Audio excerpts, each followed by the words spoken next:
आपको बता दें कि दिल्ली विधानसभा चुनाव में कल वोटिंग होनी है और इस वोटिंग को लेकर बड़े पैमाने पर तैयारियां की गई हैं। तो चुनाव को लेकर एक्शन में दिल्ली पुलिस है। करीब 42,000 पुलिसकर्मी दिल्ली पुलिस के हैं, उनकी तैनाती की गई है, जिससे कि किसी किस्म की कोई बाधा, कोई व्यवधान, कोई अड़चन चुनाव प्रक्रिया में ना आए।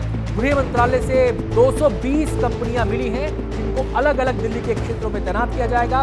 संवेदनशील बूथों की भी एक सूची बनाई गई है, वहां पर खास इंतजाम किए गए हैं। शांतिपूर्ण और निष्पक्ष चुनाव कराना मकसद है और इसके लिए ये सुरक्षा के व्यापक इंतजाम किए गए हैं। ये तो बात हुई सुरक्षा कर्मियों की तैनाती की। इसके अलावा हम आपको ये भी बता दें कि जगह जगह सीसीटीवी लगाए गए हैं, ड्रोन से भी निगरानी रखी जाएगी। सीधे हम रुक करेंगे, हमारे संवाददाता मुकेश हमारे साथ जुड़ गए हैं और जानकारी देने के लिए। मुकेश, क्या तैयारियां हैं दिल्ली पुलिस की, खासकर उन जगहों के लिए जिनको संवेदनशील इलाकों की लिस्ट में रखा गया है?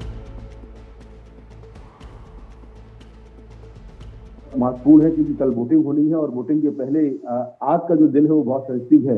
इसीलिए दिल्ली पुलिस ने जो दिल्ली के 164 बॉर्डर्स हैं उन पर सुरक्षा कड़ी कर दी है कि कहीं दिल्ली के बाहर से कोई इलीगल शराब यहाँ ना आने पाए, कोई कैश ना आने पाए, कोई बाउंसर यहाँ पर ना आने पाए, कोई क्रिमिनल यहाँ पर ना आने पाए। तो दिल्ली के बॉर्डर्स पर सुरक्षा काफी कड़ी कर दी गई है।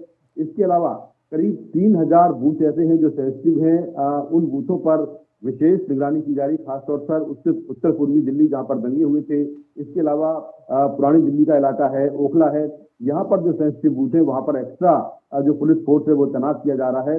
इसके साथ ही ड्रोन से दिल्ली पुलिस निगरानी कर रही है, तमाम जगहों पर ड्रोन से भी निगरानी की जाएगी। दिल्ली पुलिस के 42,000 पुलिसकर्मी, 220 पैरामिलिट्री फोर्स की कंपनियां हैं। इसके अलावा 10 राज्यों की पुलिस भी यहाँ पर आई है और 19,000 होमगार्ड के जवान हैं जो कि दिल्ली में मतदान के दिन तैनात रहेंगे ताकि कोई भी गड़बड़ी ना करने पाए।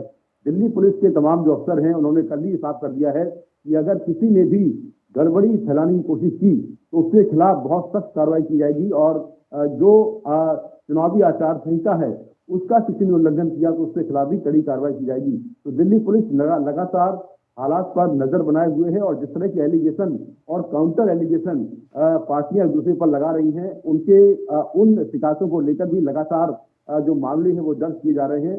और दिल्ली पुलिस इस पूरे चुनाव को लेकर जिस तरह से दिल्ली पुलिस ने बड़ी मात्रा में कैश बरामद किया है, नशीले पदार्थ बरामद किए गए हैं, जो आचार संहिता के मामले हैं वो लगातार दर्ज किए जा रहे हैं। तो दिल्ली पुलिस लगातार नजर बनाए हुए है कि कोई भी यहाँ पर चुनाव के दिन, मतदान के दिन और जिस दिन रिजल्ट आना है उस दिन कोई गड़बड़ी ना होने पाए। बहुत बहुत शुक्रिया मुकेश आपका इस पूरी जानकारी के लिए। तो दिल्ली पुलिस पूरी तरह से तैयार है चुनाव की जो व्यवस्था है उसके लिए, और किसी किस्म की कोई गड़बड़ी ना हो इसको लेकर तमाम उपाय किए गए हैं, तमाम कदम उठाए गए हैं। अब आगे बढ़ते हुए आपको बताते, दिल्ली में निष्पक्ष चुनाव के लिए पुलिस पूरी तरह से तैयार है ही। सेंसिटिव बूथ्स पर अतिरिक्त सुरक्षा मुहैया करवाई गई है और इसके अलावा ड्रोन से भी निगरानी की जा रही है। हमारे संवाददाता मुकेश सिंह सेंगर ने special CP crime DC Srivastava से बात की।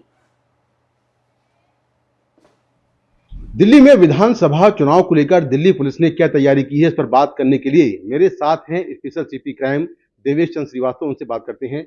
सर, किस तरह की तैयारी सुरक्षा के लिहाज से की गई है? देखिए, पूरी व्यापक तैयारियां की गई हैं कि 5 तारीख का जो मतदान है और 8 तारीख की जो गणना है, ये दोनों अच्छी तरह से और शांतिपूर्वक समाप्त हों। इसमें हमें 220 कंपनी जो है वो आउटसाइड फोर्स मिली है, जिसमें 150 कंपनी पैरामिलिट्री फोर्सेज की हैं, सेंट्रल आर्म पुलिस फोर्सेज की, और 70 कंपनी 10 स्टेट्स की जो स्टेट आर्म पुलिस की हैं उनकी हैं। इनको हम लोग सेंसिटिव बूथ पे भी तैनात कर रहे हैं, एरिया डोमिनेशन पेट्रोलिंग के लिए भी तैनात किया जा रहा है, बॉर्डर चेकिंग के लिए भी इनको इस्तेमाल किया जा रहा है। इसके अलावा इनको जो हमारी फ्लाइंग स्क्वाड या स्टैटिक सर्वेलेंस टीम्स है उनके साथ भी भेजा जाता है। कुल मिला के जो लगभग 13,766 बूथ हैं यहाँ पे, जिसमें से 3,139 बूथ जो हैं वो क्रिटिकल हैं। तो क्रिटिकल पे हम लोगों की अलग से ज़्यादा तैनाती रहेगी। जो बूथ सेंसिटिव हैं उन पे हमारे जो सीनियर अधिकारी हैं, इंस्पेक्टर, एसीपी, वो लोग भी तैनात रहेंगे। तो कुल मिला के जो दिल्ली पुलिस है वो प्रतिबद्ध है कि किसी भी तरह से जो चुनाव है, चुनाव आयोग के निर्देशों के मुताबिक फ्री, फेयर और पीसफुल हो। सर जो बॉर्डर्स हैं दिल्ली के, बॉर्डर्स पर जो है तस्करी का खतरा रहता है कि बाहर से तस्कर आते हैं शराब लेकर, आप पकड़ भी रहे हैं लगातार, बरामदगी भी हो रही है, तो बॉर्डर में सुरक्षा को लेकर क्या तैयारी है, खासतौर से मतदान वाले दिन के लिए? जी, अगर आप अभी तक देखें, जब से एमसीसी इन्फोर्स हुआ है, मॉडल कोड ऑफ कंडक्ट, तो एक रिकॉर्ड सीजर हुआ है, चाहे वो इलिसिट लिकर का हो, जिसमें हमने लगभग 3.25 करोड़ की 1,08,000 लीटर से ज़्यादा इलिसिट लिकर पकड़ी है और 196 किलो से ज़्यादा नारकोटिक्स पकड़ा है, जिसकी मूल्य 78 करोड़ रुपए के से भी ज़्यादा है। तो जो बॉर्डर चेक पोस्ट हैं, उस पर हमने जैसे ही model code of conduct enforce हुआ, उसके अगले दिन कमिश्नर ऑफ पुलिस साहब ने जो हमारे पड़ोसी राज्य हैं उनके मुखियाओं से, बाकी एजेंसीज के प्रतिनिधियों से बात की और हम लोगों का कोऑर्डिनेशन बहुत अच्छा है। कुल हमने 164 जो बॉर्डर पॉइंट्स चिन्हित किए हैं, जिसमें जो मोटरेबल बॉर्डर पॉइंट्स हैं जो हमारे यूपी और हरियाणा से लगे हुए हैं, जिसमें 43 मेजर हैं और 121 माइनर हैं। तो इनमें हमने जॉइंट चेकिंग भी कर रहे हैं, जॉइंट पेट्रोलिंग भी कर रहे हैं, सारे जो वाहन हैं उनकी और जो आदमी लोग जो आ रहे हैं उनकी प्रॉपर तरीके से चेकिंग और फिस्किंग की जाती है। जैसे चुनाव आयोग का निर्देश रहता है कि 72 घंटे पहले सील कर दिए जाए बॉर्डर, तो उस तरह से हम ये देख रहे हैं कि चाहे जो कॉन्ट्राबैंड्स हैं वो भी यहाँ नहीं आए, जो मसलमैन हैं उस तरह का कुछ भी नहीं है और हमें पड़ोसी राज्यों का भी पूरा सहयोग मिल रहा है।